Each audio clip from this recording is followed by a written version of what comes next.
আমার প্রাণপ্রিয় দেশবাসী, স্বার্থে আঘাত লেগে গেছে, আর এগুনো যাচ্ছে না। জুলাই এবং ৫ই আগস্টের ঐতিহাসিক গণ আন্দোলনকে আর মানতে পারছে না। একটিমাত্র কারণ, ক্ষমতা চাই, ক্ষমতা চাই, ক্ষমতা চাই।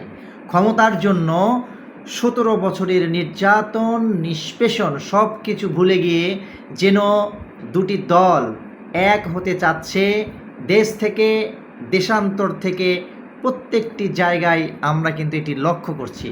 আপনারা জানাবেন, এই যে একটি বড় দলের অবস্থার পরিবর্তন এবং পার্শ্ববর্তী বন্ধুপ্রতিম দেশের সাথে যে সম্পর্কটা এই মুহূর্তে থাকার কথা ছিল না, সেই সম্পর্ক তারা যেভাবে আবার নতুন করে করার চেষ্টা করছে, এটা কি জুলাই এবং ৫ই আগস্টের আন্দোলনের যে লক্ষ্যটা, সেই লক্ষ্যটাকে কিন্তু কখনোই পূরণ করতে পারবে না।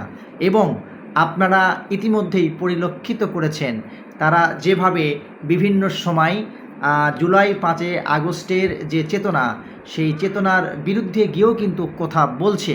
এই যে বর্তমান প্রেক্ষাপট এবং তাদের যে ইউটার্ন নেওয়া, এটি আপনারা কিভাবে দেখেন অবশ্যই জানাবেন কমেন্ট বক্সে। ধন্যবাদ সবাইকে।